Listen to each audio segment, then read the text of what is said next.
আল্লাহ তাআলা কোরআনের মধ্যে বলে, এ দুনিয়ার মানুষ, আমি আল্লাহ তোমাদেরকে যে হায়াতের জিন্দেগি দিয়া দুনিয়াতে পাঠাইছি, ইযা জা আজালুহুম লা ইস্তাখিরুনা সাআতাও ওয়া লা ইস্তাকদিমুন।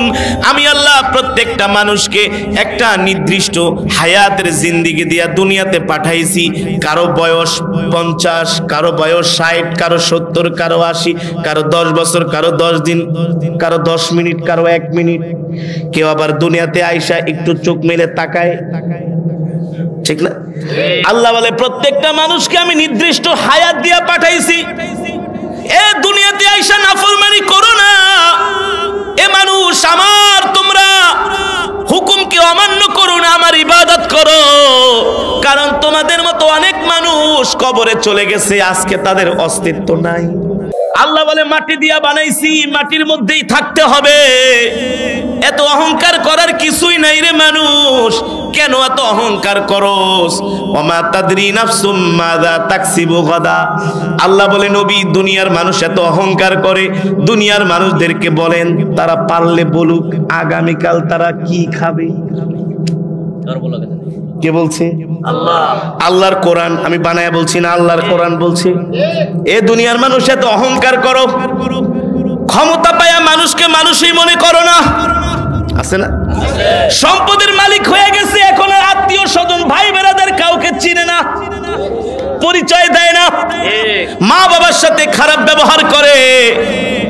যেই জনম দুঃখিনী মা 10 মাস 10 দিন গর্ভে ধারণ করে লালন করলো, ওই মার খবর নেয় না।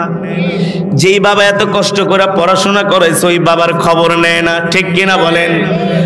ছোট ভাই ব্রাদার বোনদের খবর নেয় না, মানুষের সাথে খারাপ আচরণ করে। আল্লাহ বলে এত অহংকার করিস না। ওমা তাদরি নাফসুম মাযা তাকসিবু গাদা। আগামীকাল কি খাবে এটা মানুষ জানে। চিন্তা করছেন খাবেন আগামীকাল মুরগি পোলাও, এমন হইতে পারে আপনার খাওয়ান আছে হসপিটালের বেডে রুটি আর কলা। কথা বলেন, আল্লাহ জানে কি জানে না?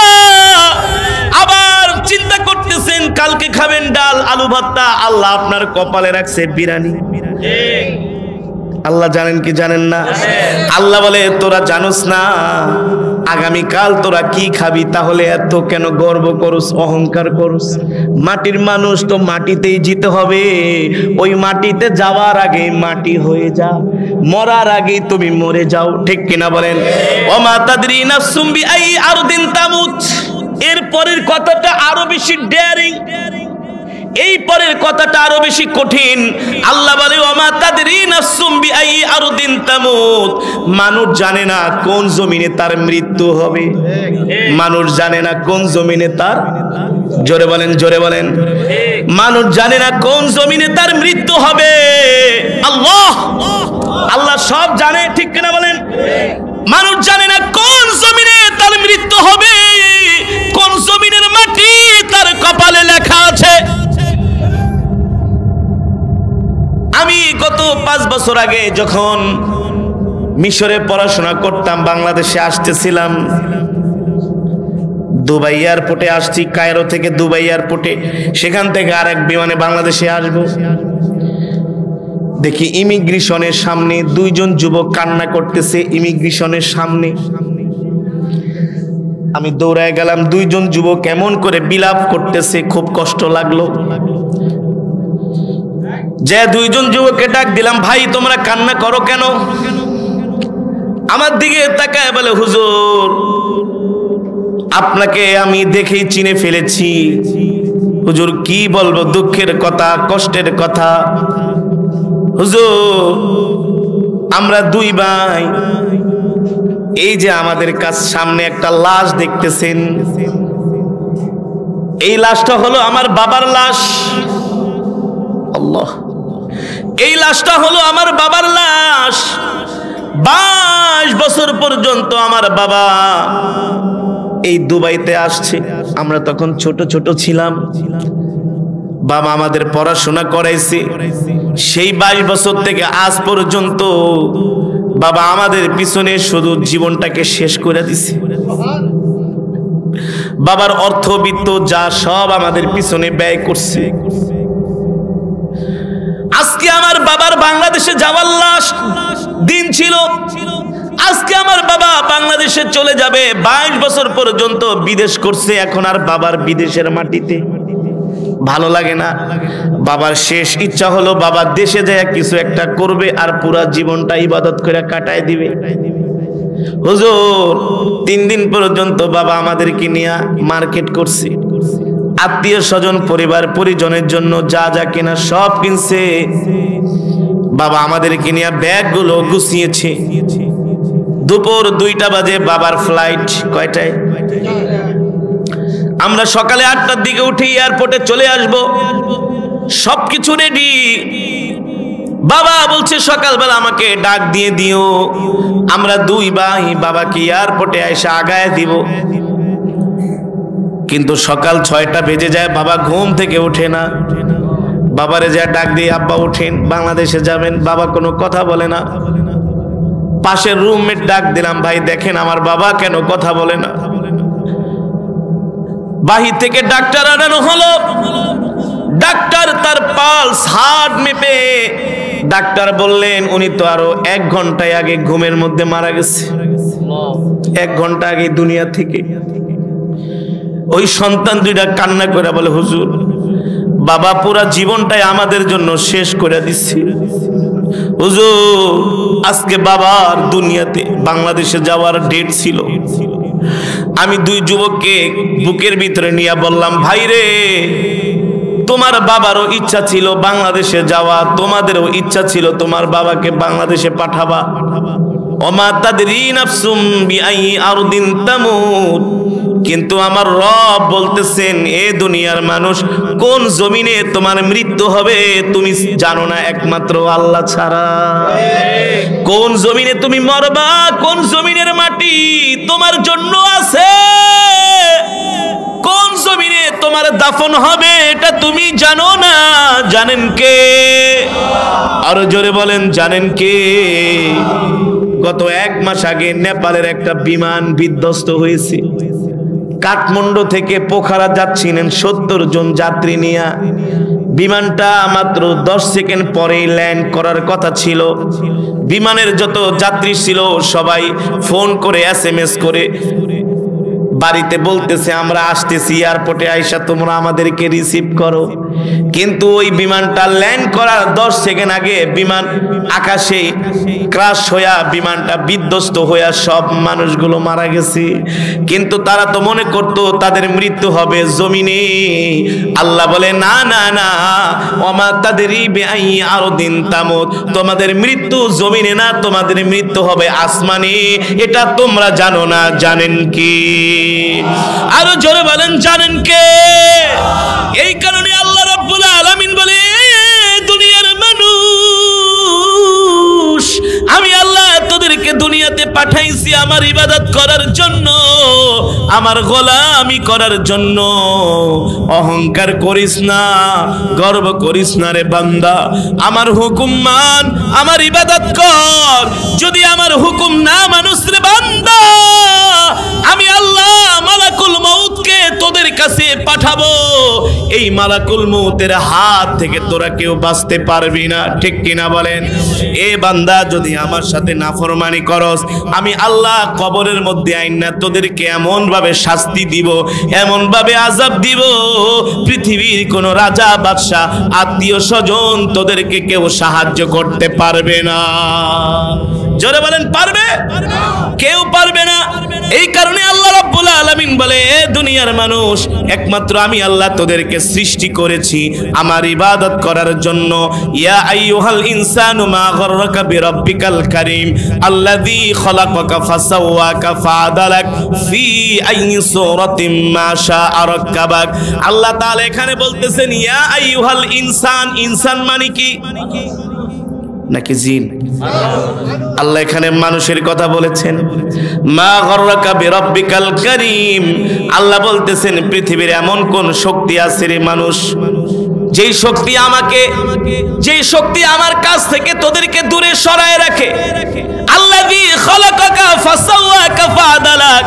ও অথচ আমি আল্লাহ তোদেরকে সৃষ্টি করেছি ফি আইয়ি সূরাতিম মা শাআ রাক্কাবাক, আমি আল্লাহ যেমন করে চেয়েছি তেমন করে তোদেরকে বানিয়েছি। লাকাদ খালাকনাল ইনসানা ফি আহসানি তাকওয়িম, আল্লাহ তাআলা বলে মানুষ আমি আল্লাহ তোদেরকে অনেক সুন্দর করে বানাইছি। এত সুন্দর করে আমি আল্লাহ পৃথিবীতে কোনো মাখলুক বানাই নাই, ঠিক কিনা বলে?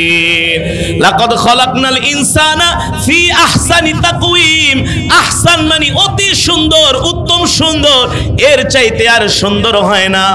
আল্লাহ তাআলা বলেন আলাম নাজআল লাহু আইনাইন, আল্লাহ বলে বান্দারে দেখ আমি আল্লাহ কত সুন্দর দুইটা চোখ তোদেরকে দান করছি, ওয়া লিসানা ওয়া শাফাতাইন, কত সুন্দর দুইটা ঠোঁট একটা জিহ্বা দান করছি রে বান্দা। এত সুন্দর ঠোঁট, জিহ্বা, এত সুন্দর দুইটা চোখ আমি আল্লাহ তোদেরকে দান করছি। কথা বলার জন্য আমি আল্লাহ এত সুন্দর একটা জবান দিয়েছি রে বান্দা। এ বান্দা তোমরা মনে করেছো কি আমি আল্লাহ তোমাদেরকে দুনিয়াতে এমনি এমনি এতগুলো নেয়ামত দান করেছি? আল্লাহ রাব্বুল আলামিন বলেন না না না, এমনি এমনি আমি আল্লাহ তোমাদেরকে এতগুলো নেয়ামত দান করি নাই রে বান্দা। বান্দারে আমি আল্লাহ তোমাদেরকে এত নেয়ামত দান করেছি, এর কারণ হলো বান্দা তোমরা দুনিয়াতে বেশি বেশি করে আমার জিকির করবা, আমার ইবাদত করবা। আলা বিযিকরিল্লাহি তাতমাইন্নুল কুলুব, আল্লাহ তাআলা বলে বান্দা অধিক পরিমাণে আমার জিকির করবা। আমি আল্লাহ জিকিরকারী বান্দাকে অনেক বেশি পছন্দ করে। আজকে মুসলমান দুঃখের সাথে বলতে হয় আজকে আমরা আল্লাহর হুকুম মানি না, আল্লাহর বিধান মানি না, আল্লাহর ইবাদত করি না, আল্লাহ তাআলার হুকুমগুলো আমরা পুঙ্খানুপুঙ্খানুভাবে পালন করি না। আজকে আমরা মন চাহে জিন্দেগি করি, যেমন মন চায় তেমন করে জীবনটাকে কাটাই। আল্লাহ বলে না না না, যেমন মন চায় তেমন করে জীবনটাকে কাটানো যাবে না। এই জীবনটা তোমার না, এই জীবনটা হলো আল্লাহর দেওয়া। কার দেওয়া? জোরে বলেন কার দেওয়া? আল্লাহ বলে যেমনি ইচ্ছা তেমনি তুমি তোমার জিন্দেগিটাকে কাটাইতে পারো না, কারণ এই জীবনের মালিক, হায়াতের মালিক তুমি না, এই হায়াতের মালিক আল্লাহ বলে আমি হায়াতের মালিক, আমি তোকে চোখ দিছি, আমি তোকে কথা বলার জবান দিছি। নাকি আমাদের খাওয়াই কে? পালে কে? আল্লাহ অক্সিজেন বন্ধ করে দিলে 30 সেকেন্ডের মধ্যে সব মানুষ মারা যাবে। 30 সেকেন্ড যদি অক্সিজেন বন্ধ করে দেয়, ভুলে গেছো মানুষ? করোনার সময় এক সিলিন্ডার অক্সিজেন কিনছো 1.5-2-3 হাজার টাকা দিয়া, মাত্র 8 ঘন্টার জন্য। কয় ঘন্টা? 8 ঘন্টার পরে আবার তোমাদেরকে নতুন অক্সিজেনের সিলিন্ডার দেওয়া হয়েছে। তাহলে তুমি তোমার 70 বছর জীবনে কত কোটি টাকার অক্সিজেন গ্রহণ করছো? আল্লাহর কাছে হিসাব দেওয়া যাবে? হ্যাঁ, আল্লাহ তাআলা বলে বান্দারে আলাম নাজআল লাহু আইনাইন, কত সুন্দর দুইটা চোখ দিছি। এই চোখের আলো যদি আমি আল্লাহ বন্ধ করে দিই, পৃথিবীর কোন ডাক্তার তোদের চোখের আলো ফিরিয়ে দিতে পারবে না। জোরে বলেন পারবে? সম্ভব। কথা বলার জন্য কত সুন্দর একটা জবান। কত মানুষ আছে কথা বলতে পারে না, বোবা আছে না? আছে না? বাকরুদ্ধ, কথা বলতে পারে না। আপনি আমি কত সুন্দর কথা বলছি, যে বোবা বাকরুদ্ধ তার কাছে মানুষ মেয়েও বিয়ে দিতে চায় না। যার দুইটা চোখ নাই তার কাছে মানুষ মেয়েও বিয়ে দিতে চায় না, ঠিক না বলেন? আল্লাহ বলে তাকা, নিজের শরীরের দিকে তাকা। লাকাদ খালাকনাল ইনসানা ফি আহসানি তাকওয়িম, কত সুন্দর করে বানাইছি। কি এমনি এমনি? আল্লাহ বলে এমনি এমনি বানাইছি না, এমনি এমনি বানাই না রে বান্দা। আফাসিবতুম আন্নামা খালাকনাকুম আবাসা ওয়া আন্নাকুম ইলাইনা লা তুরজাউন। আল হিসবান অর্থ ধারণা করা, উপলব্ধি করা। রব বলে বান্দারে এমনি এমনি বানাই নাই, এত সুন্দর করে বানানোর পিছনে আমার আল্লাহর উদ্দেশ্য রয়েছে। এত সুন্দর করে বানানোর পিছনে আমার আল্লাহর কারণ রয়েছে। এত সুন্দর করে তোদেরকে আমি এমনি এমনি বানাই নাই রে বান্দা। আমি আল্লাহ চাইলে তোদেরকে বাঘ বানাইতে পারতাম, আমি আল্লাহ চাইলে তোদেরকে ভাল্লুক বানাইতে পারতাম, আমি আল্লাহ চাইলে তোদেরকে হাতি বানাইতে পারতাম, আমি আল্লাহ চাইলে তোদেরকে গরু বানাইতে পারতাম, আমি আল্লাহ চাইলে তোদেরকে ছাগল বানাইতে পারতাম রে বান্দা। এ বান্দা, না না না, ওয়ালাকাদ কাররামনা বানি আদম, আমি আল্লাহ মাটি দিয়া বনি আদম তোদেরকে বানাইছি। এ বান্দা, ওয়ালাকাদ কাররামনা বানি আদম ওয়া হামালনাহুম ফিল বাররি ওয়াল বাহরি ওয়া রাযাকনাহুম মিনাত তাইয়্যিবাত। আল্লাহ বলে শুধু মাটি দিয়া বানাই শেষ করে দেই নাই রে বান্দা, তোদেরকে আমি আল্লাহ সম্মানিত করে বানাইছি। আর সম্মানের মানুষকে কখনো অসম্মানের রিজিক দেওয়া যায় না। আমি আল্লাহ তোদেরকে সম্মানের রিজিক দান করেছি। কিসের রিজিক? যদি আল্লাহ আমাদের মানুষ না বানায় হাতি বানাইতেন তাহলে আমরা খাইতাম কি? কলা গাছ। কি খাইতাম? আর যদি আল্লাহ বাঘ বানাইতো তাহলে আমরা ময়লাযুক্ত রক্তযুক্ত অপরিষ্কার খাবার খাইতাম। ঠিক কিনা বলেন? আল্লাহ যদি আমাদেরকে একটা কুকুর বানাইতো রাস্তায় রাস্তায় ঘুরতাম। কথা বলেন? আল্লাহ যদি আমাদেরকে অন্য কোনো প্রাণী বানাইতো তাহলে আমরা জঙ্গলে থাকতাম না। কিন্তু আল্লাহ আমাদের আশরাফুল মাখলুকাত মানুষ বানাইছে। আল্লাহ বলে মানুষ বানাই শেষ করে দেই নাই। ওয়া ইন্না লাকুম ফিল আনআমি লাইবরা নুসকিকুম মিম্মা ফি বুতুনিহি মিন বাইনি ফারসি ওয়া দামিল লাবানান খালিসান সাইগাল লিশারিবিন। আল্লাহ বলেন সম্মানিত মানুষকে সম্মানের রিজিক দিতে হয়। আপনার বাড়িতে মেহমান আসছে অনেক সম্মানী, এখন যদি আপনি এক কাপ চা দুইটা বিস্কিট দেন, কথা বলেন হবে? অসম্মান করা হলো। সম্মানের মানুষকে সম্মান করতে হয়। আল্লাহু আকবার। আল্লাহ বলে তোদেরকে আমি কত সম্মানিত করে সৃষ্টি করেছি। তোরা হলো মাটির কিন্তু জিন হলো আগুনের। তোদের চাইতে জিনের পাওয়ার বেশি, কিন্তু না না না, আমি আল্লাহ তোদেরকে মাটি দিয়া বানাই, তোদেরকে আমি সবচেয়ে বেশি মর্যাদা দান করেছি। আর জোরে বলেন সুবহানাল্লাহ। আর সম্মানের বান্দাদেরকে আমি আল্লাহ কেমন সম্মানের রিজিক দেই। ওয়া ইন্না লাকুম ফিল আনআমি লাইবরা নুসকিকুম মিম্মা ফি বুতুনিহি মিন বাইনি ফারথি ওয়া দামিল লাবানান খালিসান সাইগাল লিশারিবিন। আল্লাহু আকবার। আল্লাহ বলে বান্দা চিন্তা কর, সকালবেলা তোরা গরু থেকে দুধ দহন করস, ঠিক কিনা বলে? গরু খায় কি? কথা বল না, ডানোর দুধ খাওয়ান? গরুকে খাওয়ান ঘাস, সকালবেলা খেতে দিয়ে আসেন, বিকালবেলা আনেন না?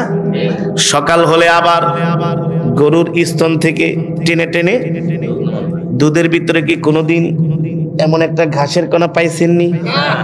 অথবা এর চেয়ে ছোট পাইছেন? গরুর পেটের মধ্যে থাকে কি? গোবর। কি থাকে? আবার থাকে রক্ত, ঠিক না? দেখেন আল্লাহর কোরআনে আল্লাহ সব বলে দিচ্ছেন। ওয়া ইন্না লাকুম ফিল আনআমি লাইবরা। গরুটাও তোমাদের জন্য একটা নিদর্শন যদি তোমরা চিন্তা করো। গরুটাও তোমাদের জন্য একটা নিদর্শন যদি তোমরা চিন্তা করো।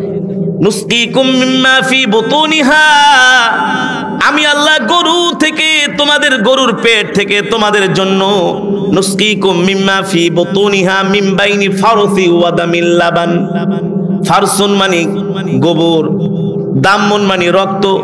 আল্লাহ বলে গরুর পেটের মধ্যে রক্ত আছে, গোবর আছে, সেখান থেকে আমি আল্লাহ রিফাইনিং করে ওয়া দামিল লাবান, লাবানুন মানে দুধ। লাবানুন মানে কি? লাবানুন মানে দুধ। আল্লাহ বলে সেই রক্ত গোবর ঘাস থেকে রিফাইনিং করে আমি আল্লাহ গরুর পেট থেকে তোমাদের জন্য স্বচ্ছ দুধের ব্যবস্থা করেছি। আল্লাহ দুধের ভিতরে ভেজাল করে না, ভেজাল করে মানুষ। দুধে পানি মিশায় কে? যারা বলেন দুধে পানি মিশায় মানুষ, আল্লাহ মিশায় না। আল্লাহ বলে গরুর পেট থেকে আমি আল্লাহ তোমাদের জন্য স্বচ্ছ দুধের ব্যবস্থা করেছি। শুধু দুধ দিয়েই আমি আল্লাহ শেষ করে দেই নাই রে বান্দা। ওয়া হুয়াল্লাযী সাখখারাল বাহরা লিতাকুলু মিনহা লাহমান তারিয়া।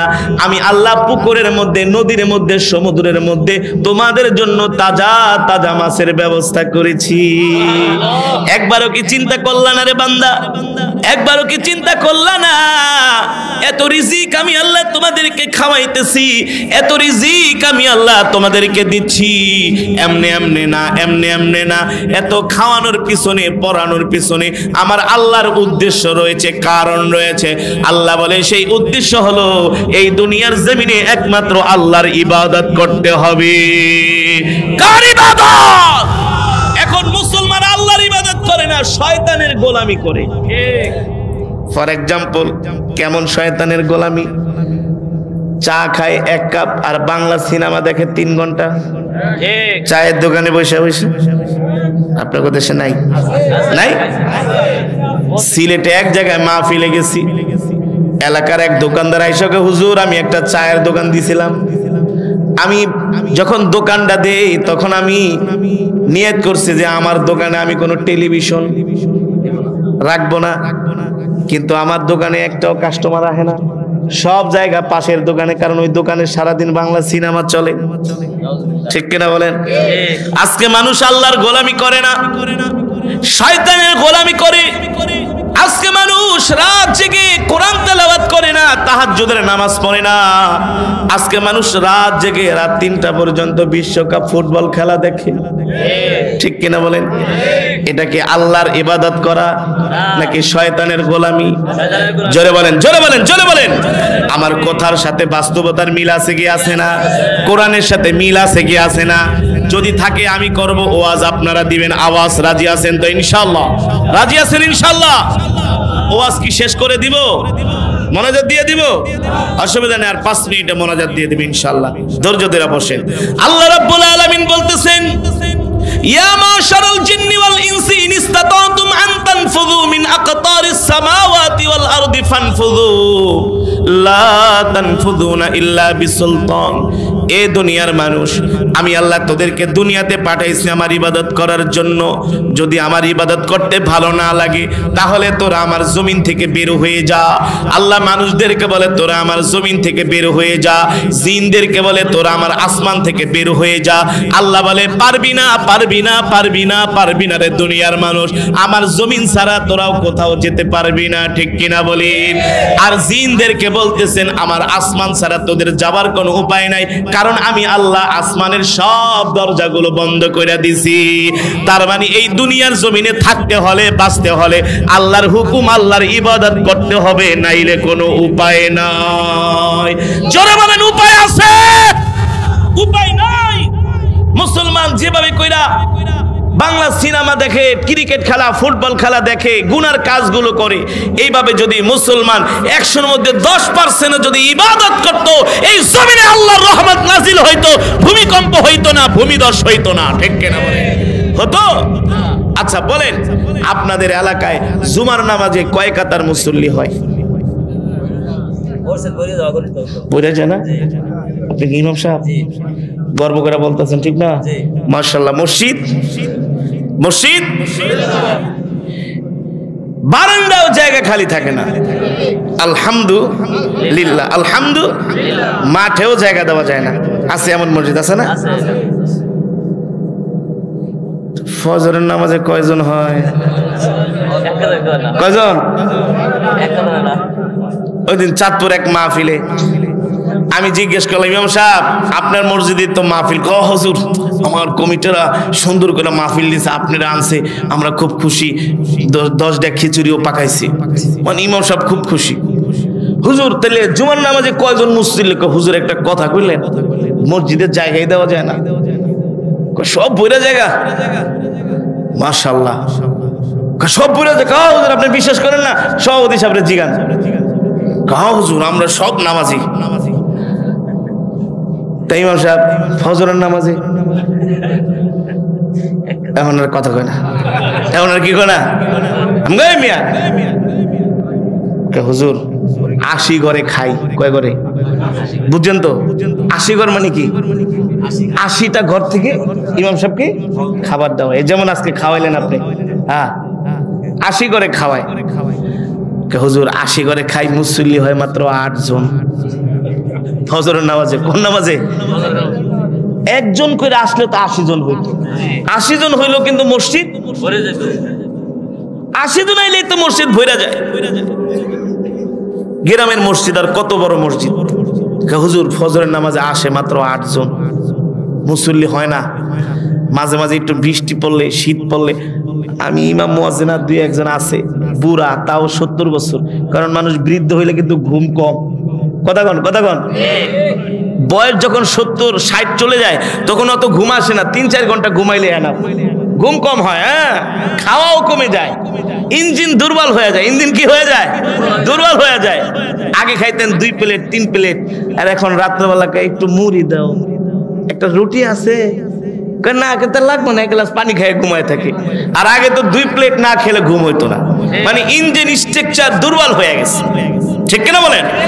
তাহলে আমি ইমাম সাহেবকে জিজ্ঞেস করলাম, মিয়া 8 জন মুসল্লির কারণ কি? কয় হুজুর আসে না, আসে না। অথচ আল্লাহ তাআলা বলতেছেন, এ দুনিয়ার মানুষ, আমার সাথে তোমরা নাফরমানি করো না, আমার হুকুমগুলো মানো, আমার ইবাদত করো। উযকুরুল্লাহ যিকরান কাসীরা, তোমরা আল্লাহ তাআলার জিকির অধিক পরিমাণে করো, অধিক পরিমাণে করো। আল্লাহ তাআলার কাছে সবচেয়ে পছন্দনীয় ইবাদত হলো যে বান্দা বেশি বেশি তার রবের নামে জিকির করে, ঠিক কিনা বলেন? গভীর রজনীতে ওঠে জিকির করে। কোন সময় ওঠে? ইয়া আইয়ুহাল মুযাম্মিলু কুমিল লাইলা ইল্লা কলিলা নিসফাহু আও ইনকুস মিনহু কলিলা। আল্লাহ তাআলা তার বন্ধুকে ডাক দিয়া বলে, ইয়া এ কম্বলওয়ালা ওঠেন ওঠেন ওঠেন, আর ঘুমায়েন না, আর ঘুমায়েন না। অর্ধেক রাত্র ঘুমাইছেন আর অর্ধেক রাত্র আল্লাহর ইবাদত করে কাটায়া দেন। হযরত আলী রাদিয়াল্লাহু তাআলা আনহু মুসলমানদের খলিফা, শেষ খলিফা, মুসলমানদের শেষ খলিফা আলী রাদিয়াল্লাহু তাআলা আনহু রাস্তা দিয়ে হেঁটে যাচ্ছেন। একজন ইহুদি পাদ্রী হযরত আলীকে ডাক দিছে, তাআল হিনা ইয়া আলী ইজলিস, বসো, তোমার সাথে আমার কথা আছে। হযরত আলী বলে, ইহুদিরে কি কথা? বলে, আলী, ও আলী, তোমাদের মদিনার অবস্থা কি? বলে, মদিনার অবস্থা ভালো। বলে, কেমন ভালো? বলে, অনেক ভালো। এ আলী, তোমাদের নবী যখন বেঁচে ছিল ওই মদিনা, তোমাদের নবী বেঁচে থাকা অবস্থায় মদিনার অবস্থা যেমন ছিল এখন এমন আছে নাকি? বলে, না, অনেকটা পাল্টে গেছে। মানে আল্লাহর নবীর ইন্তেকালের পরে 3 খলিফা 4 খলিফার পর থেকে আস্তে আস্তে করে মুনাফিক আর বেঈমানরা মুসলমানদের মাঝে যুদ্ধ হাঙ্গামা শুরু করে দিয়েছে, ঠিক কিনা বলেন? ইহুদি বলে, আলী, তোমরা এর থেকে একমাত্র বাঁচতে পারবা, তোমরা সকল মুসলমানকে বলো ফজরের নামাজে উপস্থিত হইতে। কোন নামাজে? কোন নামাজে? সাহাবায়ে কেরাম তো আল্লাহ তাআলার এমন একটা হুকুম নাই যে সাহাবায়ে কেরাম কোনোদিন অমান্য করেছে, কিন্তু অনেক বেঈমানরা ছিল ওই জামানায়, মুনাফিকরা, যারা মুসলমানদের মাঝে বিভ্রান্তি সৃষ্টি করে দিত, ঠিক কিনা বলেন? সুতরাং এই দুনিয়ার জমিনে এখনো যদি মুসলমান ফজরের নামাজ জামাতের সাথে পড়ে, কোন নামাজ? ফজরের নামাজ জামাতের সাথে পড়ে, ওই মুসলমান কখনো ঈমান হারা হবে না, বেঈমান হবে না, সে ঈমান নিয়ে কবরে যাবে। আর যারা ফজরের নামাজ পড়ে না, তাদের জন্য দুঃখের সংবাদ হলো ইন্তেকালের আগে তারা বেঈমান হয়ে যেতে পারে, মুনাফিক হয়ে যেতে পারে। মুনাফিকের আলামত হলো যারা ফজর পড়ে না আর এশার পড়ে না। এক কথায়, যতই লেনদেন ভালো হোক, যত যাই হোক, ফজরের নামাজ যেটা না পড়বে ওটা মুনাফিক, ওটা মুনাফিক। ওটা এশারের নামাজ যে না পড়বে সে মুনাফিক। কারণ মুনাফিকের কাছে ফজরের নামাজ পড়া অনেক কষ্ট, ইমানদারের কাছে কষ্ট নাই। ইমানদার যখন খালি শুনবে আসসালাতু খায়রুম মিনান নাওম, কম্বল ঠম্বল ল্যাপটপ লাথি দিয়া ফালায় দিব, ঠান্ডা পানি দিয়ে ওযু করলে শরীর গরম হয়ে যাবে, ইমানের পাওয়ারে, ঠিক কিনা বলে? কিসের পাওয়ারে? ইমানের পাওয়ারে।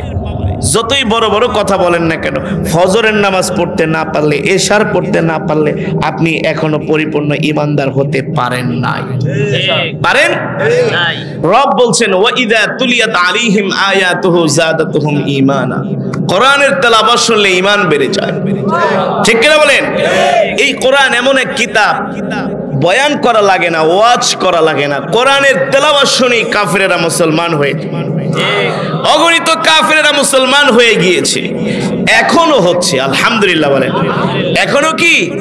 ওআইসি রিপোর্ট অনুযায়ী গড়ে প্রতিদিন সারা পৃথিবীতে 8,500 অমুসলিম কালেমা পড়ে মুসলমান হচ্ছে। 8,500 কয় হাজার গড়ে গড়ে গড়ে। তো আমরা মুসলমান, আমরা গর্বিত, আমরা ভাগ্যবান, আমাদের কপাল ভালো, আমাদের কিতাব হলো পৃথিবীর শ্রেষ্ঠ কিতাব, কোরআন হলো পৃথিবীর শ্রেষ্ঠ কিতাব, ঠিক কিনা বলেন? পৃথিবীর সব কিতাবে ভুল আছে, আল্লাহর কোরআনে কোনো ভুল নাই। যালিকাল কিতাবু লা রাইবা ফি, কোনো ভুল তো দূরের কথা, ভুলের সন্দেহ নাই, অবকাশও নাই, ঠিক কিনা বলেন? আমরা হলাম পৃথিবীর শ্রেষ্ঠ ধর্মে দীক্ষিত। আমাদের ধর্মের নাম হলো ইসলাম। জোরে বলেন। এই পৃথিবীর জমিনে মানবতার ধর্ম, মুক্তির ধর্ম, শান্তির ধর্মের নাম হলো ইসলাম। আজকে পৃথিবীতে অমুসলিমরা শান্তি পাচ্ছে না, এই কারণে আমেরিকা, ইউরোপের খ্রিস্টান, ইহুদিরা, বৌদ্ধরা, অন্যান্য ধর্মাবলম্বীরা তারা কালেমা পড়ে মুসলমান হয়ে যাচ্ছে। কালেমা পড়ে মুসলমান হওয়ার হিরিক পড়ে গেছে, হিরিক। আমেরিকার গির্জাগুলোতে এখন আর খ্রিস্টানদের পাওয়া যায় না, তারা তাদের গির্জাগুলো মুসলমানদের কাছে বিক্রি করে দিচ্ছে, যে আমরা গির্জা দিয়ে কি করব, তোমরা মুসলমানরা নিয়ে মসজিদ বানাও। আলহামদুলিল্লাহ। সবচেয়ে খুশির খবর, মজার খবর, এই গত 3 দিন আগে আমেরিকার কোন জায়গার, আমেরিকার একজন শীর্ষ পাদ্রী বোঝেন তো, মানে বলে না বাংলাদেশের শীর্ষ আলেম, মনে করেন আল্লামা শাহ আহমদ শফি রহমতুল্লাহ আলাইহি মারা গেছে, শীর্ষ আলেম ছিলেন, ঠিক কিনা বলেন? জুনায়েদ বাবুনগরীর শীর্ষ আলেম, ঠিক কিনা বলেন? তারপরে শেখুল হাদিস আল্লামা আজিজুল হক শীর্ষ আলেম নিঃসন্দেহে, ঠিক কিনা বলেন? এমন খ্রিস্টানদের পাদ্রী, সে হলো শীর্ষ পাদ্রী, মানে বড়, সে কি? তার নাম হলো ফাদার হিলারিয়ন হেগা। নাম কি? মানে আমরা বাংলা ভাষায় বলি হুজুর না, আলেম, মাওলানা নাকি একটা কিছু সম্বোধন করি। তো খ্রিস্টানরা তাদের পাদ্রীকে বলে ফাদার। কি বলে? যেমন আমাদের মাওলানা আসাদ, মাওলানা অমুক, ঠিক না? তো খ্রিস্টানরা তাদের পাদ্রীকে ডাকে ফাদার হিলারিয়ন হেগা। সে একজন খ্রিস্টানদের শীর্ষ পাদ্রী বোঝেন তো, মানে খ্রিস্টানদের মধ্যে থেকে শীর্ষ ধর্মীয় নেতা। হ্যাঁ, শীর্ষ ধর্মীয় নেতা। এই 3 দিন আগে তিনি কালেমা পড়ে মুসলমান হয়ে গিয়েছে। ইউরোপ আমেরিকায় হইচই পড়ে গেছে। ইউরোপ আমেরিকাতে খ্রিস্টানরা মানে অবাক হয়ে গেছে। আরে যদি শীর্ষ পাদ্রী যদি মুসলমান ধর্ম গ্রহণ করে, তাহলে আর কিছু থাকে? জোরে বলেন, আর কিছু থাকে? এখন তো আমেরিকা, ইউরোপের খ্রিস্টানদের মধ্যে কানাঘষা শুরু হয়ে গেছে। ব্যাপারটা কি? আমাদের পাদ্রী মুসলমান ধর্ম গ্রহণ করলো, ইসলাম ধর্ম গ্রহণ করলো, কারণ কি? এই পাদ্রীর থেকে সাক্ষাৎকার নেওয়া হয়েছে। সে বলেছে, আমি জানতাম ইসলাম হলো পৃথিবীর একমাত্র সত্য ধর্ম, শান্তির ধর্ম, মুক্তির ধর্ম, মানবতার ধর্ম, ঠিক কিনা বলেন? মানবতার ইসলাম কেমন শান্তির ধর্ম, এই পৃথিবীতে কোন অমুসলিমরা বলতে পারবে না যে কোন মুসলমান কোন অমুসলিমের গায়ে আঘাত করেছে, কোন অমুসলিমদের মন্দিরে আগুন দিয়েছে, কোন অমুসলিমদের গির্জায় প্যাগোডায় আগুন দিয়েছে, কোন খ্রিস্টান, ইহুদি, অন্য ধর্মাবলম্বীদের গায়ে আমরা মুসলমানরা আঘাত করেছি, ঠিক কিনা বলেন? আমরা অন্য কোন ধর্মাবলম্বীদের ধর্মীয় কাজে বাধা দিয়েছি, এটা পৃথিবীর কোন অমুসলিম বলতে পারবে না, কিন্তু কিছু মুসলমান নামক কুলাঙ্গাররা বলতে পারবে, কারণ ওরা ওদের দালাল, ওরা ওদের কি দালাল, কিন্তু অমুসলিমরা বলতে পারবে না। কিন্তু আমরা বলতে পারবো, হ্যাঁ, অমুসলিমরা আমাদের মসজিদে হামলা করেছে। নিউজিল্যান্ডে জুমা নামাজরত অবস্থায় সেই মসজিদে বাংলাদেশের খেলোয়াড়রাও ছিল, অন্যান্য দেশের খেলোয়াড়রা ছিল। নামাজরত অবস্থায় খ্রিস্টান সন্ত্রাসীরা মুসলমানদেরকে গুলি করে শহীদ করেছে। আমরা বলতে পারবো, ইহুদিরা জোর করে মুসলমানদের প্রথম কেবলা মসজিদুল আকসা দখল করে রেখেছে। আমরা বলতে পারবো, ভারতে মুসলমানদেরকে গরু কোরবানি করতে দেওয়া হয় না, জয় শ্রীরাম না বললে মুসলমানদের উপরে নির্যাতন করা হয়, ঠিক কিনা বলেন? কিন্তু আমাদের মুসলমানদের কথা কেউ বলতে পারবে না, আমরা কাউকে জোর করে ধর্মান্তরিত করি না, করার দরকার নাই। আমাদের ইসলামের সৌন্দর্য দেখে এমনি অমুসলিমরা মুসলমান হয়ে যাচ্ছে, ঠিক কিনা বলেন? এই যে কাতারে বিশ্বকাপ ফুটবল খেলা হলো, প্রায় 1000-এর উপরে অমুসলিম ফুটবল খেলা দেখতে এসে তারা মুসলমান হয়ে গেছে। মসজিদে আজান হয়, খ্রিস্টানরা দৌড়ে যায়, কিরে এত সুন্দর আজান কই থেকে হয়? যে দেখে মসজিদ, কত সুন্দর আলিশান মসজিদ, কত সুন্দর মুসলমানদের কালচার, সংস্কৃতি, ভাষা, ভদ্রতা, আতিথেয়তা। তারা দেখে কালেমা পড়ে মুসলমান হয়ে যাচ্ছে। আজানের সুর, কোরআনের সুর শুনে ওরা এত বছর জার্মানি ফুটবল খেলা দেখছি, অন্য দেশে ফুটবল খেলা দেখছি, অগকে 2 টাকা দেওয়া জিজ্ঞেস করে নাই। আর কাতারে ফুটবল খেলা দেখতে আসছি বিনা টাকায় কাতারের ছোট ছোট বাচ্চারা কেক, চকলেট, ফুল, আইসক্রিম তাদেরকে এমনি গিফট করতেছে। মনে হয় যে অতিথি আসছে দেশে, সবাইকে বিনামূল্যে দিচ্ছে। বিনামূল্যে কার কি লাগবে? আলহামদুলিল্লাহ, এটাই ইসলামের সৌন্দর্য, ঠিক কিনা? এটাই কি মুসলমান? এই সৌন্দর্য আমরা কোত্থেকে শিখলাম? এই সৌন্দর্য আল্লাহ তাআলা আমাদের শিক্ষা দিয়েছেন বিশ্ব নবীর মাধ্যমে, ঠিক কিনা বলেন? আর বিশ্ব নবী কোত্থেকে শিখলেন? বিশ্ব নবীর উপরে আল্লাহ তাআলা একটা কোরআন নাজিল করেছেন, সব এই কোরআন থেকে, ঠিক না? আল্লাহ তাআলা আমার নবীকে সর্বপ্রথম কোরআন শিখিয়েছেন। কোরআন, আল্লাহু আকবার। আল্লাহ নিজে বলছেন, ইকরা বিসমি রাব্বিকাল্লাযী খালাক। ও আমার হাবিব, আপনি পড়েন আপনার প্রভুর নামে যিনি আপনাকে সৃষ্টি করেছেন। আর জোরে বলেন সুবহানাল্লাহ। এই কোরআন এমন এক কিতাব, এই কোরআন এমন এক কিতাব, এই কোরআন আল্লাহ তাআলা আমার নবীকে শিখিয়েছেন।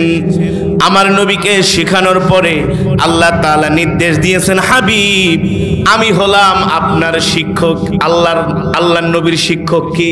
আল্লাহ। জোরে বলেন কে?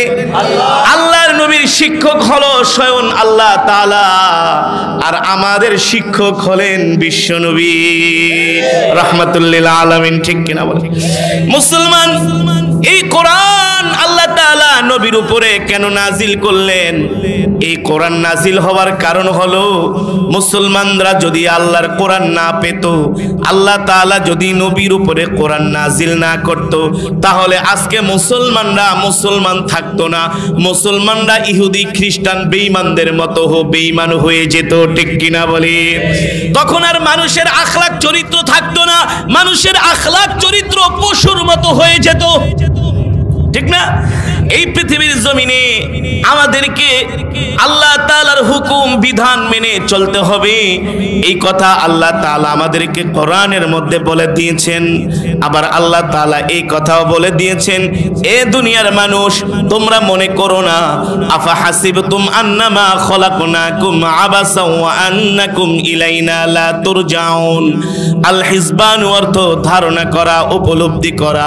আল্লাহ তাআলা বলে, এ দুনিয়ার মানুষ তোমরা কি মনে করেছো আমি আল্লাহ তোমাদেরকে এমনি এমনি সৃষ্টি করেছি? তোমরা কি মনে করেছো আমি আল্লাহ তোমাদেরকে এমনি কোরআন দিয়েছি? তোমরা কি মনে করেছো আমি আল্লাহ তোমাদেরকে এমনি নবী দিয়েছি? আল্লাহ বলে, না না না, আমি এমনি তোমাদের জন্য নবী পাঠাই নাই, পয়গম্বর পাঠাই নাই। এমনি আমি আল্লাহ তোমাদেরকে কোরআন দেই নাই, এমনি আমি আল্লাহ তোমাদেরকে দুনিয়াতে পাঠাই নাই। এই সব কিছুর পিছনে আমার আল্লাহর উদ্দেশ্য রয়েছে, আমার আল্লাহর কারণ রয়েছে। আমার আল্লাহর উদ্দেশ্য হলো এই দুনিয়ার জমিনে আমি আল্লাহ তোমাদেরকে সৃষ্টি করেছি একমাত্র আমার ইবাদত করার জন্য। ইবাদত কার? কার জন্য? ইবাদত আল্লাহর জন্য, ঠিক কিনা বলেন? ওই খ্রিস্টান পাদ্রী ফাদার হিলারি ওনহেগা তিনি তার জীবনের মধ্যে লিখেছেন, সাক্ষাৎকারে দিয়েছেন, মুসলমানরা যখন নামাজ পড়ে এই নামাজের দৃশ্য দেখলে আমার খুব ভালো লাগে। মুসলমানরা যেমন সুশৃঙ্খল ভাবে ইবাদত করে, এমন ইবাদত পৃথিবীর অন্য কোন ধর্মে আছে? আমেরিকার খ্রিস্টানরা অবাক হয়ে গেছে, আমাদের ধর্মীয় শীর্ষ নেতাই যদি কালেমা পড়ে মুসলমান হয়ে যায়, তাহলে তো তাদের ধর্মের কোনো অস্তিত্ব থাকে না, ঠিক না? ফাদার হিলারি ওনহেগা তিনি বলেছেন, আমি বিশ্বাস করি এই পৃথিবীতে আমি চিরদিন থাকবো না, আবার আমাকে মরতে হবে, মরার পরে আবার আমাকে পুনরুত্থিত হতে হবে, ঠিক কিনা বলেন? আল্লাহ আমাকে এই দুনিয়া থেকে উঠায় নিবে, আবার এই উঠানো শেষ না, এই উঠানোই শেষ না। কাইফা তাকফুরুনা বিল্লাহি ওয়া কুনতুম আমওয়াতান ফাআহইয়াকুম সুম্মা ইউমীতুকুম সুম্মা ইউহয়ীকুম সুম্মা ইলাইহি তুরজাউন। আল্লাহ রাব্বুল আলামিন বলেন, নবী দুনিয়ার মানুষদেরকে বলে দেন তারা কিভাবে আল্লাহর সাথে কুফরি করে, অথচ তারা ছিল মৃত। মৃত থেকে আমি আল্লাহ তাদের মায়ের পেটে 10 মাস 10 দিন রেখেছি। 10 মাস 10 দিন রাখার পরে আমি আল্লাহ তাদেরকে আবার দুনিয়াতে পাঠাইছি। তারা দুনিয়াতে আইসা মনে করে তারা আর মরবে না, এই দুনিয়া ছেড়ে তাদের আর যেতে হবে না। আল্লাহ তাআলা বলেন, না না না, কুল্লু নাফসিন যায়িকাতুল মাউত, প্রত্যেকটা মানুষকে মরতে হবে না। যেহেতু জীবিত, যেহেতু আল্লাহ দুনিয়াতে পাঠাইছেন, মায়ের গর্ভ থেকে দুনিয়াতে এসেছি, মরতে হবে। মৃত্যু থেকে আমরা কেউ বাঁচতে পারবো না, ঠিক কিনা বলেন? ওই খ্রিস্টানদের পাদ্রী ফাদার হিলারিয়ন তিনি বলেছেন, মুসলমানদেরকে যখন কাফনের কাপড় পরে কবরের দিকে নিয়ে যাওয়া হয়, এই দৃশ্যটা আমাকে মারাত্মকভাবে আমাকে আহত করেছি। তার মানে আমেরিকার এই বিলাসী জীবন, টাকা পয়সা, ডলার পাউন্ড, গাড়ি বাড়ি কিছুই যাবে, কিছুই যাবে না, কিছুই যাবে না। আসছি খালি হাতে, যাব খালি হাতে, নাকি? আসছি খালি হাতে, যাব খালি হাতে। একদল যায় আর একদল আসে। এই পৃথিবীতে কেউ স্থায়ী না। আজকে রাত্রে বাসায় যে একটু হিসাব করবেন, 30 বছর আগে আপনাদের এলাকার যারা নেতৃত্বে ছিলেন এখন তারা নাই, আছে? আবার আমরাও 10-20 বছরের মধ্যে শেষ, আর এক গ্রুপ আসবে না। একদল যায় আর একদল আসে, কিন্তু মানুষ মৃত্যুর কথা স্মরণ করে না। যদি মানুষ মৃত্যুর কথা স্মরণ করত, তাহলে এই দুনিয়াতে এত মারামারি, কাটাকাটি, হানাহানি থাকতো না, থাকতো? তাহলে এই দুনিয়াতে এত ফিতনা ফাসাদ থাকতো না, খুনাখুনি থাকতো না, খুন খারাপি থাকতো না, একজনের সম্পদ আরেকজনের লুণ্ঠন করতো না। তাহলে মানুষ মানুষের উপর অত্যাচার করতো না, নির্যাতন করতো না, জুলুম করতো না, যদি মানুষ মৃত্যুর কথা স্মরণ করতো, ঠিক কিনা বলেন? কিন্তু মানুষ মনে করছে আর তাদের মৃত্যু হবে না, তারা মৃত্যুর কথা একেবারে ভুলে যায়, মৃত্যুর ব্যাপারে তারা বেখবর থাকে। আল্লাহ তাআলা ডাক দিয়া বলে, কুল ইন্নাল মাউতাল্লাযী তাফিরুনা মিনহু ফাইন্নাহু মুলাকীকুম সুম্মা তুরাদ্দুনা ইলা আলিমিল গায়বি ওয়াশ শাহাদা ফায়ুনাব্বিউকুম বিমা কুনতুম তা'মালুন। আল্লাহ রাব্বুল আলামিন বলে, দুনিয়ার মানুষ, তোমরা মৃত্যু থেকে যতই পলায়ন করার চেষ্টা করো না গো, মৃত্যু থেকে তোমরা যতই বাঁচার চেষ্টা করো না গো, মৃত্যু থেকে তোমরা বাঁচতে পারবা না, মৃত্যু তোমাদেরকে ধাওয়া করতেছে। এ কারণে বাবারে, ঈমান নিয়ে যদি কবরে যেতে হয়, যদি জান্নাতি হতে হয়, আল্লাহর পেয়ারা বান্দা হতে হয়, এই দুনিয়ার জমিনে আল্লাহর হুকুমগুলো মানতে হবে, আল্লাহ তাআলার ইবাদত করতে হবে। আল্লাহ তাআলা যে ইবাদত করার জন্য আমাদেরকে নির্দেশ দিয়েছেন, উবুদুল্লাহ, তোমরা আল্লাহর ইবাদত বেশি বেশি করো। আর ইবাদত যে তোমরা করবা, ইবাদতের মধ্যে সবচেয়ে উত্তম ইবাদত হলো 5 ওয়াক্ত নামাজ সঠিক টাইমে আদায় করা, ঠিক কিনা বলেন? আজকে মানুষ ওয়াজও শুনতে আসে, কোরআন তেলাওয়াতও শুনি, বলে হুজুর এমন কোরআন তেলাওয়াত করবেন, এমন ওয়াজ করবেন, একেবারে ওয়াজের চোটে আমাদের সবগুলারে নরম করে ফালাইবেন। যদি জিজ্ঞেস করি, ভাই এশারের নামাজ পড়ছনি? হুজুর আমার লুঙ্গি ঠিক নাই। ফজরের নামাজ পড়ছনি? হুজুর একদিনে উঠতে পারি না, ঠিক কিনা বলেন? এই কারণে বাবারে, আপনাদের হাতে ধরে বলি, পায়ে ধরে বলি, এই পৃথিবীতে আমরা কেউ থাকতে পারবো না, এই পৃথিবী ছেড়ে আমাদের চলে যেতে হবে। আমাদেরকে সকলকেই কাফনের কাপড় পরতে হবে, সবাইকে এক কাফনের কাপড় দিয়েই কবরে ঢুকাইয়ে দেওয়া হবে, ঠিক কিনা বলেন? ওই কবরের যাত্রী হওয়ার আগে আমরা যদি আগেই করে মসজিদমুখী হয়ে যাই, তাহলে কবরে গেলে আমাদের কোনো ভয় নাই। আর মসজিদের সাথে সম্পর্ক না করতে পারলে ওই কবরে যাইও আমরা শান্তি পাবো না, ঠিক কিনা বলি? এ কারণে আমাদেরকে 5 ওয়াক্ত নামাজ জামাতের সাথে পড়তে হবে, কোরআন তেলাওয়াত করতে হবে, ঠিক কিনা বলেন? 5 ওয়াক্ত নামাজ জামাতের সাথে পড়তে হবে, তাকবীরুল্লাহর সাথে পড়তে হবে, সকাল সন্ধ্যা কোরআন তেলাওয়াত করতে হবে।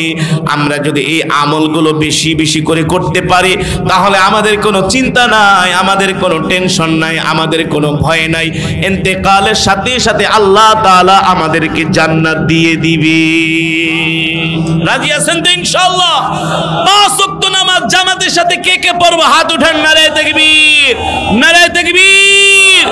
বলেন ইয়া আল্লাহ, আওয়াজ করে বলেন ইয়া আল্লাহ। ওয়াদা করলাম 5 ওয়াক্ত নামাজ জামাতের সাথে আদায় করব ইনশাআল্লাহ। হাত নামান। 5 ওয়াক্ত নামাজ জামাতের সাথে সকাল সন্ধ্যা কোরআন তেলাওয়াত করবেন। বেশি বেশি করে মৃত্যুর কথা স্মরণ করবেন। কিসের কথা? মৃত্যুর কথা স্মরণ করলে আর মারামারি, কাটাকাটি, অহংকার, হিংসা, বিদ্বেষ কিছুই আমাদের মাঝে থাকবে। কারণ মাটির মানুষ, কিসের এত অহংকার? মাটির মানুষ, কিসের মানুষ? আপনিও মাটি, আমিও মাটি, সবাই। ওয়ালাকাদ কাররামনা বানি আদম, সব আল্লাহ বনি আদমকে মাটি দিয়া বানাইছে। মাটির মানুষের আবার অহংকার কিসের?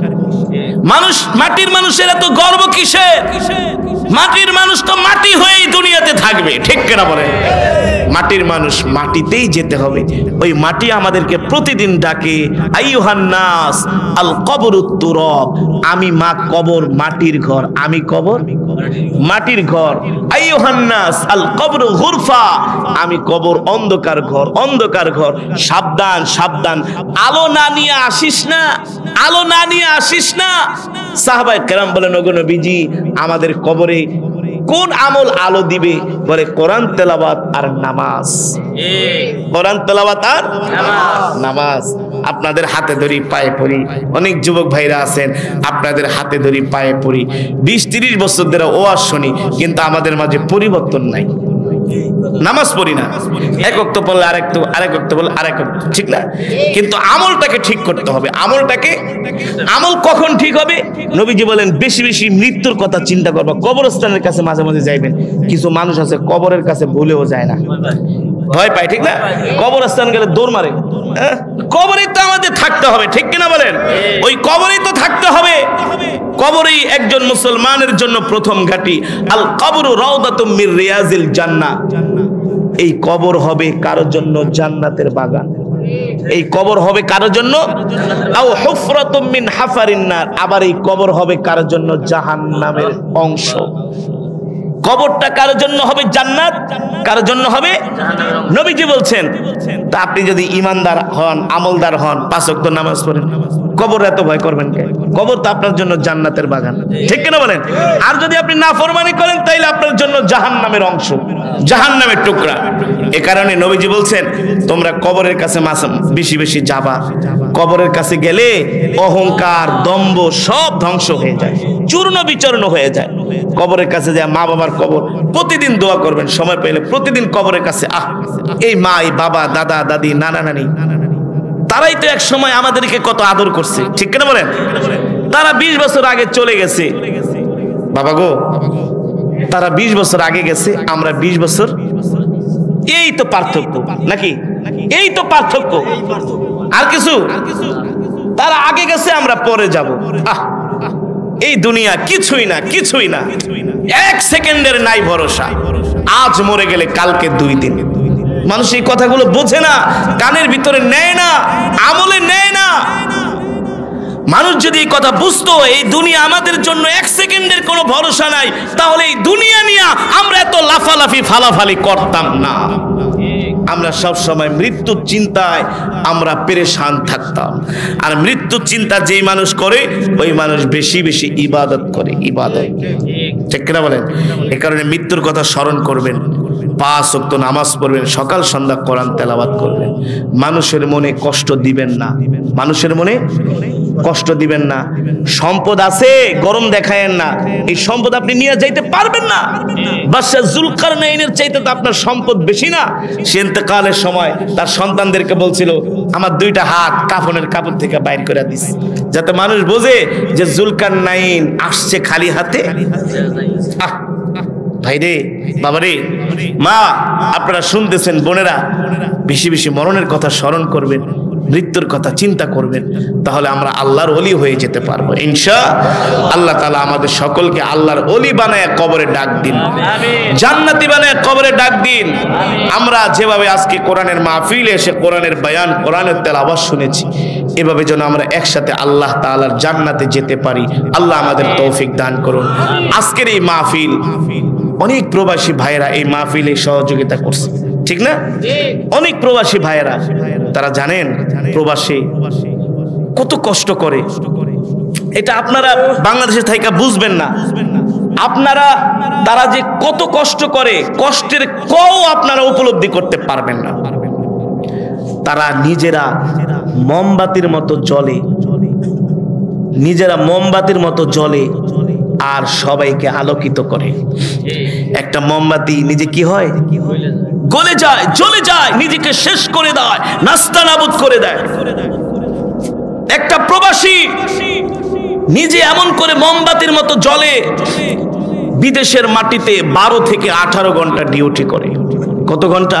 18 ঘন্টা। আমি তো বিদেশে অনেক যাই, মিডল ইস্টে আমি অনেক প্রোগ্রাম করি, মালয়েশিয়াতে আমি অনেক যাই, মধ্যপ্রাচ্যে অনেক যাই। অনেক প্রবাসী ভাইয়েরা আমার কাছে আসে, আয়সা হাত ধরে কান্না করে, হুজুর 10 বছর 12 বছর 5 বছর হয়ে গেছে বিদেশে আসছি, কলিজার টুকরা সন্তানটার মুখ দেখি না, মাকে দেখতে পাই না, বাবাকে দেখতে পাই না। অসুস্থ হয়, জ্বর হয়, চিকিৎসাটাও ঠিক মতো পায় না। একটা মানুষ যখন অসুস্থ হয়, ওষুধের চাইতে আরো বেশি তাকে সুস্থ করার কার্যকরী উপায় হলো তার খেদমত করা, তাকে যত্ন করা, তাকে ভালোবাসা, কাছে থাকা। বলে হুজুর মাঝে মাঝে অসুস্থ হয়ে যায়, নিজের ওষুধটা নিজেকে খেতে হয়, নিজের কাপড়টা নিজেকে ধুইতে হয়, নিজের রান্নাটা নিজেকে করতে হয়। প্রবাসী ভাইরা এত কষ্ট করে। প্রবাসীরা যদি এই দেশে টাকা না পাঠাইতো, এই দেশ অনেক আগেই দেউলিয়া হয়ে যেত, অনেক আগে এই দেশ ধ্বংস হয়ে যেত। শুধু প্রবাসীদের রেমিটেন্সের কারণে, তাদের অর্থের কারণে এই দেশ এখনো টিকে আছে। কিন্তু যারা প্রবাসী তাদের মনে অনেক কষ্ট। গতকালকেও একজন প্রবাসী আমাকে ফোন দিয়া বলে, হুজুর আপনি তো আমাকে চিনেন, কয়েকবার তো আপনার সাথে আমার বিদেশের মাটিতে দেখা হয়েছে, হুজুর দুঃখ লাগে, দেশের থেকে শুধু ফোন করে খালি টাকা আর টাকা, টাকা ছাড়া আর কোনো কথা নেই। প্রথমে ফোন দিয়া কয়, কিরে লিটন ভালো আছিস নি, তোর শরীরটা কি খবর? 2-3টা কথা বলার পরে কিরে বাবা টাকাটা যে পাঠালি না, টাকাটা যে পাঠালি না? বল হুজুর ফোন দিয়ে শুধু টাকা, ফোন দিয়ে মোবাইল, ফোন দিয়ে স্বর্ণের চেইন, ফোন দিয়ে দামি দামি কসমেটিক্স, ফোন দিয়ে ঘরের কাজ ধরছি, জমিন রাখছি। হুজুর টাকা দিতে পারি, ভালো, টাকা দিতে পারি না, রাগ করে আবার ফোনও দেয় না। রাগ করে মাও কথা বলে না, বাবাও কথা বলে না, সন্তানরাও কথা বলে না, ভাই বোনেরাও কথা বলে না। যেটা বাস্তব, যেটা বাস্তব। প্রবাসীদের অনেক কষ্ট, নিজেদেরকে রান্না করে খেতে হয়, রান্না। আপনার একটা ঘটনা শুনলে আশ্চর্য হয়ে যাবে। এই মাদারীপুরের এক ছেলের ঘটনা, এক প্রবাসীর ঘটনা। আমি মালয়েশিয়াতে গিয়েছিলাম 2018 সনে। কত সনে? ওই দেশের একটা প্রোগ্রামে গিয়েছিলাম।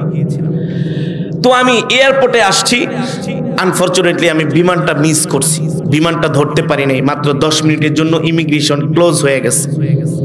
এখন আমি এয়ারপোর্টে বসে আছি।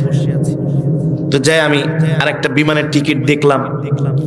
এখন বলছে হুজুর আজকে আর বাংলাদেশের কোনো ফ্লাইট হবে না, ফ্লাইটের টিকিট নেই, আপনাকে গেলে আগামীকাল যেতে হবে। আগামীকাল আবার আরেকটা টিকিট আমি প্রায় 15,000-20,000 টাকা দিয়ে আমি আরেকটা টিকিট কিনলাম। এখন এয়ারপোর্ট থেকে যদি আমি কুয়ালালামপুরে আসি, অনেক টাকা খরচ, সময়ও অনেক। একজন প্রবাসী এসে আমাকে বলে, হুজুর আমার বাড়ি মাদারীপুর, এই রাজোর এলাকায় কোনো এক গ্রামে ওর বাড়ি, রাজোর এলাকায় কোনো এক গ্রামে ওর বাড়ি, আমি নামটা বলবো না। বলে হুজুর আপনি যদি কিছু মনে না করেন, আপনি আমার বাসায় রাত্রটা থাকেন, সকালে আমি আপনাকে এয়ারপোর্টে এসে ফ্লাইটে উঠায় দিব, আপনি তো এখন যেতে পারবেন না। আমি বলি না, আমি একটা হোটেলে থাকবো। বলে হুজুর আপনি মাত্র 6-7 ঘন্টার জন্য একটা হোটেলে উঠলেও আপনাকে বাংলা টাকার কম হলে 10-12 হাজার টাকা আপনাকে গুনতে হবে। এটা আরো আগের কথা, এখন তো আরো বেশি। বলে হুজুর একটু মেহেরবানি করে চলেন, আমি আপনার অনেক ভক্ত, আমি আপনাকে অনেক খেদমত করব, আপনি একটু চলেন আমার বাসায়। তো আমিও চিন্তা করলাম লোকটা এত অনুনয় বিনয় করছে, এখন যদি না যাই সে মনে কষ্ট পাবে যে হুজুরে একেবারে দাম দেখায়, আমরা একেবারে হুজুর মনে আদর করি না, ভালোবাসি না। আমি শুধু তারকে রেসপেক্ট করে ভালোবেসে আমি বললাম ঠিক আছে চলেন। তো সন্ধ্যার সময় ওনার বাসায় গেলাম, উনি আমাকে ভোর 5টায় এয়ারপোর্টে নিয়ে আসবে। তো আমি যে এশারের নামাজ পড়ে ঘুমাইছি, তার বেডে এসে আমাকে ঘুমাইতে দিচ্ছে। হুজুর আপনি আমার বেডে ঘুমান, হুজুর আপনি এখানেই থাকবেন। সে পাশের একটা রুমে চলে গেছে। আমি ঘুমাইছি, শোয়ার 1 ঘন্টা পরে দেখি আমার শরীর শুধু কামড়ায়, মনে হয় যে মশায় কামড় দেয়, এখানে কামড়ায় এখানে কামড়ায়। আমি কেমনে জানলেন? আমি বললাম কি রে, বিদেশেও কি মশা আছে নাকি? দেখি মশা দেখি না, থাকতে পারে বাট মশা দেখি না। এখন এখানে কামড়ায়, আমি পাগল হয়ে গেছে সোজা কথা। আমি মনে মনে করি বাইরে তুই কি কারণে আমার এই তোর বাসায় আনলি? আমি এয়ারপোর্টে থাকতাম, এটাই ভালো আছিলাম।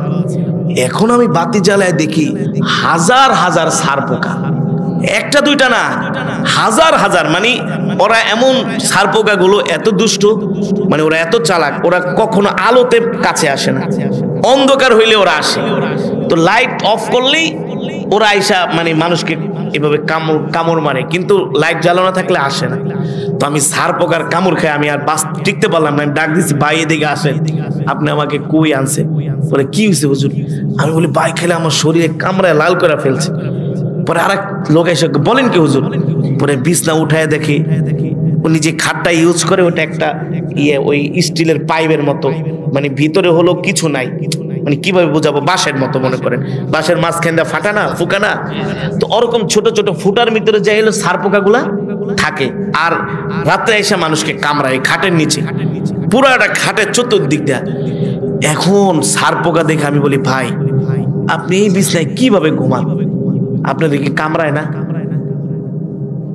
হুজুর বিশ্বাস করবেন 12 থেকে 18 ঘন্টা ডিউটি করি, 12 থেকে 18 ঘন্টা ডিউটি করি, এত শরীর ক্লান্ত থাকে, যখন আইসা ঘুমাই তখন সার পোকা কামড়ায় না কি মশা কামড়ায় হুজুর কোনো উদ্দেশ্য পাই না, কোনো টের পাই না, এত শরীর অসুস্থ ক্লান্ত থাকে হুজুর।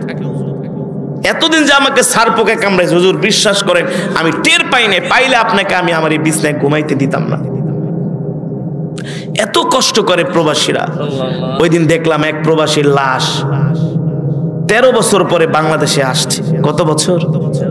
ওই প্রবাসীর লাশটা আনার জন্য তার ফ্যামিলির কেউ যায় নাই, কেউ যায় নাই। যে কোনো কারণে একটা সম্পর্কের অবনতি হয়েছিল, কেউ যায় নাই। লাস্ট পর্যন্ত তার কিছু আত্মীয় স্বজন যে এয়ারপোর্ট থেকে লাশটা তারা বাড়িতে আনছে। প্রবাসীরা অনেক কষ্ট করে, অনেক বোনেরা আছে, অনেক বোনেরা আছে প্রবাসী স্বামী দেশে রেখা যায় আর অন্য ছেলের সাথে পরকিয়া করে, আছে না? স্বামী কষ্ট করে বিদেশ থেকে কত কষ্ট করে টাকা পাঠায়, এগুলো যদি আপনারা চোখ দিয়া দেখতেন। কি গরম সৌদি আরবে, আরব আমিরাতে, কাতারে, এত গরম, এত গরম। আপনি একটা ডিমও যদি রাস্তায় রাখেন সাথে সাথে ডিমটা গরমে একদম সিদ্ধ হয়ে যাবে, এত গরম। এই গরমের মধ্যে তারা কাজ করে, অনেক কষ্ট করে ফ্যামিলির জন্য, কত টাকা পাঠায় স্ত্রীর কাছে, সেই টাকা নিয়ে স্ত্রী অন্য ছেলের সাথে পরকিয়া করে ভেগে যায়। ঠিক কিনা বলেন? আমার প্রবাসী ভাইরা অনেক কষ্ট করে। প্রবাসী ভাইদের জন্য দোয়া করবেন বেশি বেশি। প্রবাসী ভাইরা যদি রেমিটেন্স না পাঠাইতো তাহলে এই দেশে এখন চাউলের কেজি হইতো 500 টাকা। শুধু প্রবাসীদের টাকার কারণে, তাদের কারণে দেশের মসজিদ মাদ্রাসা চলে, তাদের অর্থের কারণে পরিবারগুলো চলতেছে। ঠিক কিনা বলেন? প্রবাসী ভাইদের জন্য বেশি বেশি দোয়া করবেন। প্রবাসী ভাইরা এক একটা হলো টাকার মেশিন, টাকার মেশিন। আমাদের দেশের মানুষ তো ভালো না, এয়ারপোর্টে যারা চাকরি করে ম্যাক্সিমাম হলো সুদখোর আর ঘুষখোর। প্রবাসীদেরকে ন্যূনতম একটু সম্মানও দেয় না। অথচ একটা প্রবাসী 10-12 বছর পরে যখন বাংলাদেশে আসে, উচিত তাদেরকে বিমানবন্দরে ফুল দিয়া সংবর্ধনা দেওয়া, রাজকীয় মর্যাদায় বাড়িতে তাদেরকে পৌঁছে দেওয়া। কষ্ট করে 20 বছর 10 বছর পরে আসে, তাও আয়সা রাস্তায় ডাকাইতের শিকার হয়, পুলিশরা নিরাপত্তা দিতে পারে না। অনেক প্রবাসীর এমন হয় দেশে আসার পরে সর্বস্ব খুয়াইতে হয়, ডাকাতের কবলে পড়ে, ছিনতাইয়ের কবলে পড়ে। অনেক কষ্ট প্রবাসীদের জন্য। বেশি বেশি দোয়া করবেন। আল্লাহ তাআলা আমার সকল প্রবাসী ভাইদের জান মাল হেফাজত করুন। প্রবাসী ভাইদেরকে আল্লাহ তাআলা বিদেশের মাটিতে ভালো রাখুন, সহি সালামতে আল্লাহ তাআলা প্রবাসী ভাইদেরকে মা বাবার কোলে ফিরায় দিন, মা বাবার কোলে ফিরায় দিন। যাদের ছেলে সন্তান প্রবাসে থাকে তারা বুঝে যে কত কষ্ট, যাদের নাই তারা বুঝবেন না। তারাও ঈদের সময় ভালো করে একটু খাবারও খায় না, ভালো রান্নাও করে না, ভালো জামাও পরে না, সব টাকা পাঠায় পেয়েই সাথে সাথে বাংলাদেশে পাঠায় দেয়। স্ত্রী সন্তান পরিবার পরিজন মা বাপ ভাই বোন আত্মীয় স্বজনের জন্য পাঠায় দেয়। তাদের জন্য বেশি বেশি দোয়া করবেন। আমরা আলেমরা তাদের জন্য অনেক বেশি দোয়া করি। আমার কলিজার টুকরা প্রবাসী প্রত্যেকটা ভাইয়ের জন্য আমরা দোয়া করি। ভাইয়েরা অনেক কষ্ট করে, প্রবাসী ভাইয়েরা অনেক কষ্ট করে, নিজের জীবনটাকে একেবারে শেষ করে দিচ্ছে, কষ্ট করতে করতে শরীরের রক্ত তারা পানি করে দিচ্ছে। আল্লাহ তাআলা আমার প্রত্যেকটা প্রবাসী ভাইয়ের হায়াতে বরকত দান করুন। আল্লাহ তাআলা তাদের রুজি রোজগারে বরকত দান করুন, ব্যবসা বাণিজ্যে বরকত দান করুন। অনেক প্রবাসী ভাইয়েরা আজকের এই মাহফিলে অনেকভাবে তারা সহযোগিতা করেছেন। আপনার এলাকাবাসী মিলে এই মাহফিল করেছেন মাদ্রাসার উদ্যোগে। আল্লাহ তাআলা এই মাদ্রাসাকে কবুল করুন, এই মাহফিলকে কিয়ামত পর্যন্ত কবুল আর মঞ্জুর করুন বলি আমিন। আমরা দুরূদ শরীফ পড়ি। আল্লাহুম্মা সাল্লি আলা মুহাম্মাদ ওয়া আলা আলি মুহাম্মাদ কামা সাল্লাইতা আলা ইব্রাহিম ওয়া আলা আলি ইব্রাহিম ইন্নাকা হামিদুম মাজিদ। اللهم بارك على محمد وعلى آل محمد كما باركت على إبراهيم وعلى آل إبراهيم إنك حميد مجيد. سبحان الله وبحمده سبحان الله العظيم. اللهم آمين. ربنا ظلمنا أنفسنا وإن لم تغفر لنا وترحمنا لنكونن من الخاسرين. ربنا آتنا في الدنيا حسنة وفي الآخرة حسنة وقنا عذاب النار. رب العالمين মেহেরবানি করে আজকের মাহফিলকে কবুল আর মঞ্জুর করে নেন। আয় আল্লাহ, যে মাদ্রাসার উদ্যোগে মাহফিল, এই মাদ্রাসাকে কবুল করে নেন। এই মজমা, এই মাহফিলকে কিয়ামত পর্যন্ত কবুল করে নেন। এর সওয়াব কোটি কোটি গুণ বাড়ায়া আমাদের কলিজার টুকরা নবী, পেয়ারা নবী, ভালোবাসার নবী, রাহমাতুল লিল আলামিনের রওজা মুবারাকার হাদিয়া পৌঁছে দেন। আয় আল্লাহ, পেয়ারা নবীজির পরিবার পরিজন আহলে বায়তদের আরওয়াহ পাকের হাদিয়া পৌঁছে দেন। আয় আল্লাহ, বদরের সাহাবী, উহুদের সাহাবী, খন্দকের সাহাবী, সমস্ত সাহাবায়ে কেরামের আরওয়াহ পাকের হাদিয়া পৌঁছে দেন। জান্নাতুল মুআল্লা, জান্নাতুল বাকিতে যারা শুয়ে আছেন সকলের আরওয়াহ পাকের হাদিয়া পৌঁছে দেন। বাবা আদম থেকে শুরু করে আজ পর্যন্ত যত মুমিন মুমিনাত, মুসলিম মুসলিমাত যারা অন্ধকার কবরে মাটির নিচে শুয়ে আছে সকলের কবরে আর সওয়াব পৌঁছে দেন। জনম দুঃখিনী আব্বা জান আম্মা জানের কবরে আযাব মাফ করে দেন। আব্বা আম্মার কবরকে জান্নাতের বাগান বানায় দেন।